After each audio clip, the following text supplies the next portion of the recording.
Let me tell you how Ghana got here. How Ghana got to rank 7th in the whole world when it comes to educated politicians. Tinubu family members, I beg you, make una dey learn. Una dey learn, make you stop voting for uneducated. Stop voting for them. Stop giving them the mandate to rule over you. We all Nigerians will say we no longer accept the wrong thing. And the day we all collectively say we will no longer accept the wrong thing, we, the political class, will behave normally. These are some of the reasons why Ghanaians keep having good leaders who care for the people and also the interests of the country. While Nigeria, reverse is the case.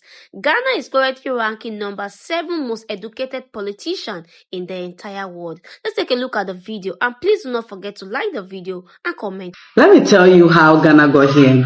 How Ghana got to rank 7th in the whole world when it comes to educated politicians. And Afenyo Markin has given us a little bit of the gist. Let's listen to Afenyo Markin's video. Credit to NDC.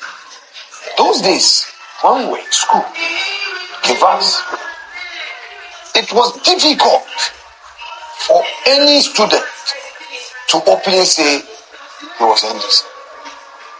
Two, if we go here election, now compare one sem and only person say wow. Also, we cry NDC, you lose for all. But let me give credit to NDC. With time, they started branding themselves on campus with their team, and they made a headway. So, on top of my head, I know that some universities like UCC, my own alma mater, for a long time, NDC controlled student leadership. Okay? If you come to Lagos, it's been a toss-up. Today is this, tomorrow is that. And if you also look at the law profession, I became alarmed some 5-6 years ago when I realized that the NDC was deliberately sponsoring. I think they had a strategy encouraging a lot of their youth to go and study law, because they also realized that that was a handicap. Now, if you attended any Ghanaian university, you would understand what Afenyo Markin was trying to say.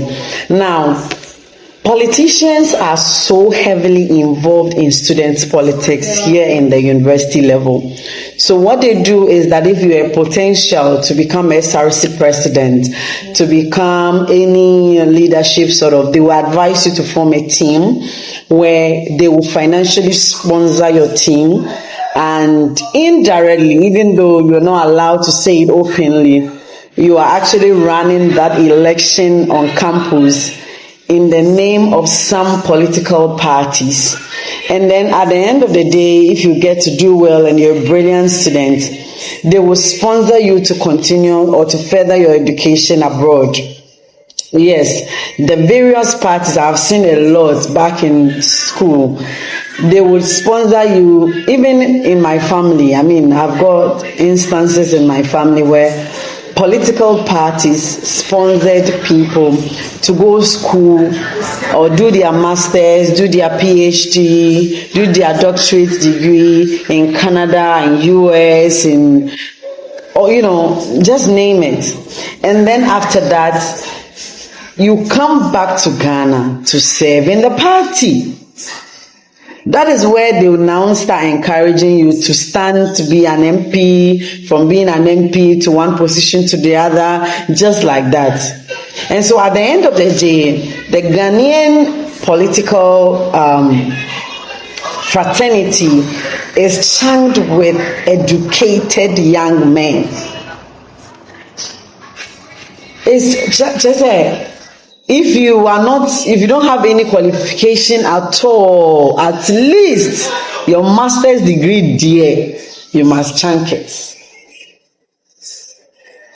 I beg the other African countries, including my Tinubu nations, including my Tinubu family members, I beg you, make una dey learn. Make you stop voting for uneducated fools or educated illiterates. Stop voting for them. Stop giving them the mandate to rule over you. Imagine somebody like Tinubu ruling over, I don't want to mention names. I believe one day we all Nigerians will say we no longer accept the wrong thing. And the day we all collectively say we will no longer accept the wrong thing, we the political class will behave normally. People must reject us if we behave wrongly. Maybe one day we will have 2 big buildings in Abuja where we'll have places where we put pictures of people, even if they are dead, and say these are the people who really messed up this country. So that their grandchildren will come and know that their grandfathers were part of the problems of the country.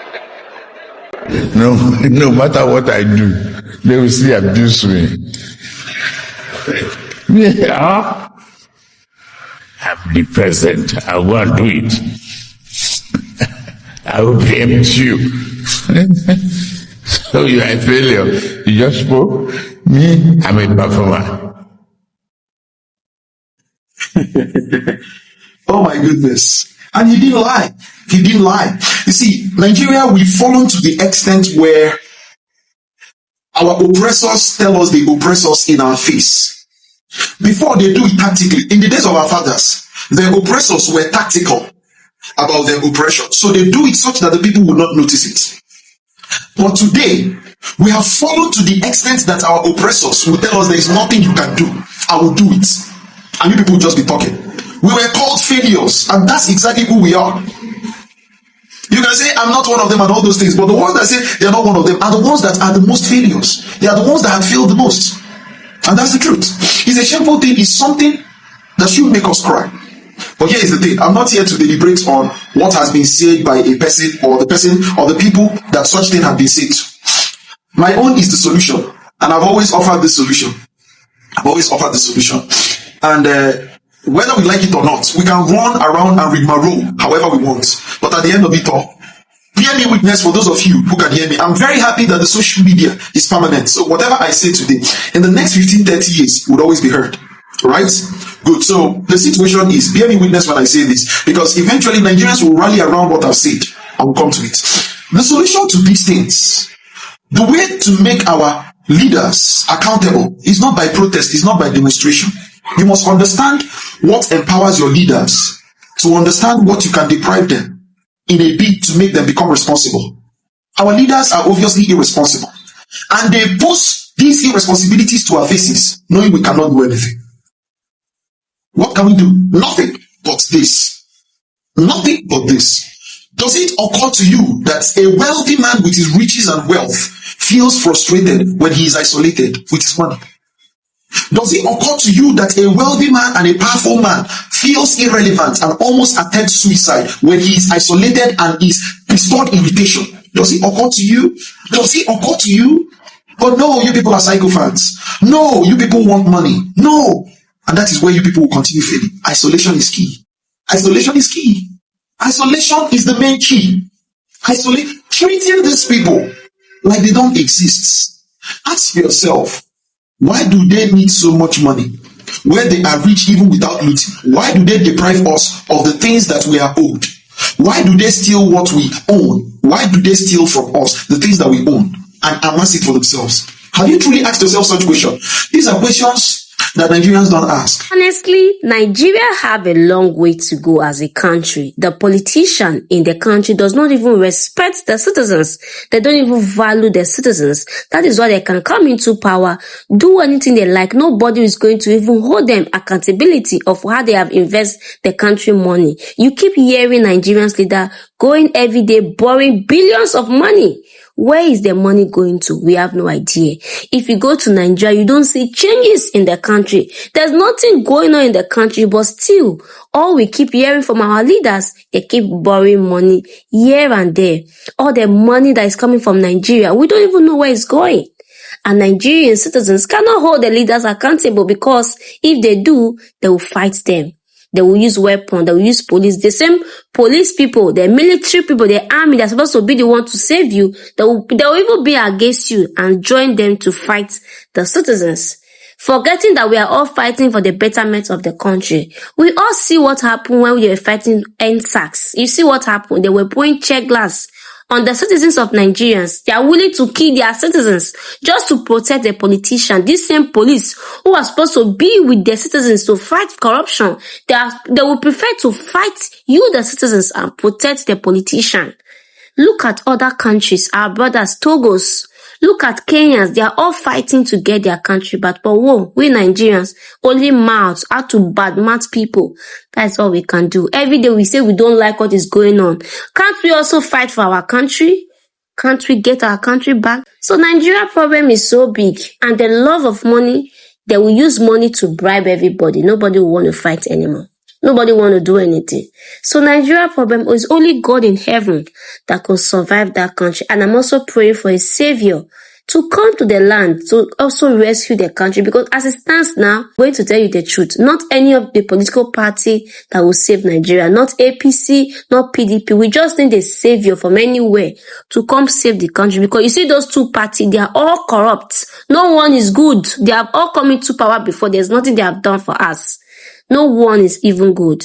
But at the same time, we hope, and I'm also praying for a better Nigeria, because I believe one day a savior will come to the land. So please, at this point, I would also love to see your comment on the comment section of what you also think of the video. And please, if you have not liked the video, do me well by liking the video, and don't forget to share with a friend who would love to watch this video with you. And please, if this is the first time you're coming across my channel, my name is Natural African Girl. Please do not make it your last by subscribing. And if you're a returning subscriber, thank you so much for always coming back to the channel. And I will see you in my next video. Bye for now and stay blessed.